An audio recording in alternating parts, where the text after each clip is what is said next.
Good morning students. आज हम पढ़ने वाले हैं कक्षा 3 का पाठ 4 लुइस ब्रेल।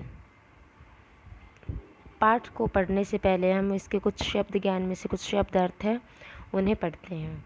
नेत्रहीन यानी बिना आँख का, जिसकी आँखें नहीं, आँखों से दिखाई नहीं देता। मशहूर, प्रसिद्ध, फेमस। सूजा, छेद करने का औजार। सुविधा, सहूलियत। लिपि, लिखने का तरीका। तेज, धारदार। चिंतित, दुखी। दाखिला, प्रवेश।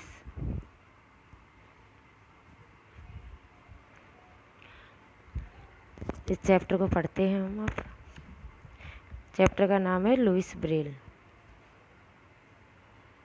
यानी कि एक ऐसे व्यक्ति पे है ये चैप्टर जिनको कुछ हादसा हो जाने के बाद आँख से दिखाई देना बंद हो गया।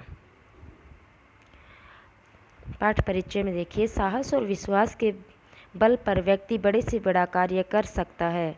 लुइस ब्रेल ने एक दुर्घटना में अपनी आंखें खो दी थी, तथापि अपने परिश्रम और लगन के द्वारा उन्होंने नेत्रहीनों के लिए एक विशिष्ट लिपि का आविष्कार किया। उसने उनके लिए पढ़ना और ज्ञान प्राप्त करना आसान कर दिया। यानी कि साहस, हिम्मत होनी चाहिए और अपने खुद के ऊपर विश्वास होना चाहिए। यानी जब हिम्मत और विश्वास दोनों चीज़ होती है ना आदमी के पास, जब वो कोई भी व्यक्ति हो, कोई भी इंसान हो, वह हर छोटे से छोटा और हर बड़े से बड़ा काम बहुत अच्छे से कर लेता है। लुइस ब्रेल नाम का एक व्यक्ति था जिसने दुर्घटना, मतलब उनके साथ एक ऐसी दुर्घटना हुई कि जिस दुर्घटना से उन्होंने अपनी दोनों आंखें खो दी, लेकिन फिर भी उन्होंने परिश्रम करा और सच्ची लगन से, यानी कि अपनी करने का आत्मविश्वास था, चेष्टा थी करने के अंदर।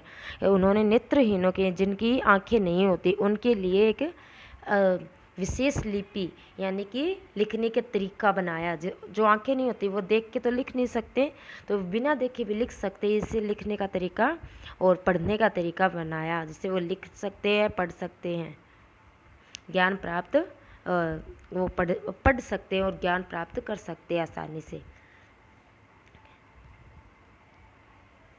बच्चों, क्या तुमने नेत्रहीन बालकों को पढ़ते देखा है? जिनकी आंखें नहीं होती, क्या उनको पढ़ते हुए कभी देखा है? उनके मोटे कागज पर कुछ बिंदु उभरे होते हैं, वे उनको छूकर अक्सर पढ़ लेते हैं। यानी कि आंखों से दिखाई न देने पर एक मोटा कागज होता है, उनकी किताब होती है, जिस पे इस तरह की लिपि है कि उस लिपि में खुरदरे अक्षर है। खुरदरे अक्षरों को वो छूकर और पढ़ लेते हैं। इस लिपि को ब्रेल लिपि कहते हैं। यानी कि इस लिपि को क्या कहते हैं? ब्रेल लिपि।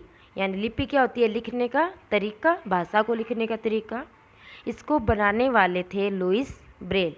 आइए हम लुइस ब्रेल के बारे में जानें कि जिनको दिखाई नहीं देता उनके लिए पढ़ने की जो किताब बनाई थी, जो लिखने का तरीका बनाया था, वो तरीका किसने बनाया था? लुइस ब्रेल ने।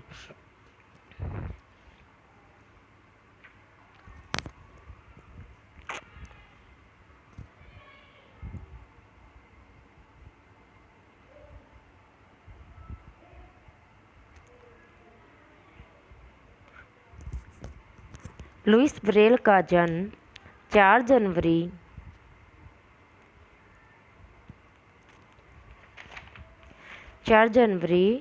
1809 को हुआ था। जो लुइस ब्रेल है, जिन्होंने ये ब्रेल लिपि बनाई है, उनका जन्म 4 जनवरी को 1809 को हुआ था।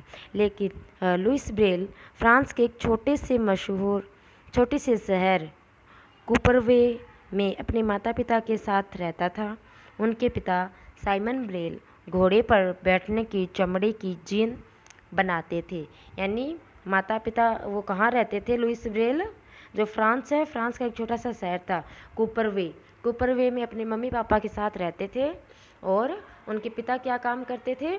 जो घोड़े पे बैठने के लिए चमड़े की कुछ जीन बनाई जाती है, जब घोड़ा होता है उसके पर बैठने की चमड़े की कुछ एक जीन होती है बैठने की, वो बनाई जाती है, उनका काम करते थे। उनके बेहतरीन कारीगर पूरे फ्रांस में मशहूर कारीगरी पूरे फ्रांस में मशहूर थी। यानी कि जो वो कारीगरी करते थे ना, वो जीन बनाते थे घोड़े पे बैठने की, वो पूरे फ्रांस में फेमस थी, मशहूर यानी प्रसिद्ध थी, यानी उनके चर्चे हुआ करते थे इस चीज़ के। उनकी कार्यशाला देखने लायक थी। उसमें चमड़ा काटने और उसमें छेद करने वाले अनेक प्रकार के चाकू, सूजे और अन्य प्रकार के औजार लटके रहते थे। लुइस उन सभी औजारों को पहचानता था। यानी जब लुइस ब्रेल के जब पापा वहाँ काम करते थे ना, उस काम करने की जगह को क्या बोलते थे? कार्यशाला। जहाँ पर कार्य किया जाता है, काम किया जाता है, वो क्या होती है? कार्यशाला। यानी वो बहुत ही अच्छे से अपनी सारी वस्तुओं को लगा के रखते थे।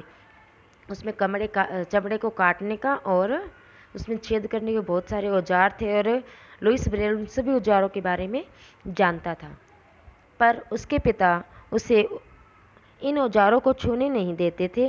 वे औजार नोकीले और तेज थे। यानी कि वे औजार क्यों नहीं छूने देते? क्योंकि वो तेज धार वाले थे, अगर छुए तो लग जाए, उनसे वह घायल हो सकता था। फिर भी एक दिन ऐसी घटना घट ही गई। लुइस के पिता शहर से बाहर चमड़ा लेने के लिए गए हुए थे। उनकी माँ भी खेत से सब्जियां तोड़ने चली गई थी। घर में लुइस अकेला रह गया। वह काफ़ी देर तक तितली पकड़ता रहा। उसकी निगाह पिताजी की कार्यशाला पर पड़ी। दरवाज़ा खुला हुआ था। वह अंदर चला गया। मेज़ पर चमड़े का टुकड़ा रखा हुआ था। उसके पास ही चमड़े में छेद करने वाला नुकीला सूजा भी रखा था। कि एक दिन क्या करा था, उसके पिता बहुत ध्यान रखते थे कि लुइस उसको छू ना ले उन चीज़ों को। फिर भी एक दिन ऐसी घटना हो ही गई। आखिरकार उसके पिता शहर चले गए, माँ सब्जियाँ तोड़ने चली गई। वो खेल रहा था, काफ़ी देर तक बाहर खेलता रहा, तितलियाँ पकड़ता रहा, और उसको अचानक ही उसके पिता की, जहाँ वो उसके पिता काम करते थे, वो कार्यशाला दिखी। वो वहाँ पे गया और वहाँ पे कुछ चमड़ा पड़ा हुआ था, और चमड़े में छेद करने का जो औजार होता है ना, वो औजार यानी सूजा, वो वहीं रखा हुआ था। तो इस तरह लुइस, मतलब उसके पिता वो कहाँ रहता था? फ्रांस के एक कुपरवे नामक शहर में रहता था। उसके पिता घोड़े पे बैठने की जीन बनाते थे, और पूरे वो फ्रांस में वो प्रसिद्ध थे इस काम के लिए। आगे का मैंने आपको बताया कि एक दिन जो घटना नहीं घटनी चाहिए वो घटी गई। लुइस ने वो अपने पिता की कार्यशाला में चला गया, और उसने जो चीज़ें नहीं छूनी थी उनको छू लिया। आगे का बाकी चैप्टर है, ये हम आगे की वीडियो में चलो थोड़ा और पढ़ा देते हैं। लुइस का मन कुछ करने को हुआ। उसने सूजे से चमड़े पर कुछ लिखना चाहा। चमड़ा चिकना था। सूजा फिसल गया और सीधे लुइस की दाईं आंख में जा लगा। वह चीख उठा। उसकी माँ चीख सुनकर माँ दौड़ी आई। माँ ने आँख धोकर उस पर पट्टी बांध दी। यानी वो कैसी घटना घटी थी? जब लुइस वहाँ गया, जब लुइस कार्यशाला में गया, उसके वहाँ एक चमड़े का टुकड़ा मिला और सूजा मिला। तो लुइस ने क्या करा, चमड़े के टुकड़े पे सूजे से, और मतलब जो छेद करने का औजार था, उस औजार से चमड़े पे कुछ लिखना चाहा।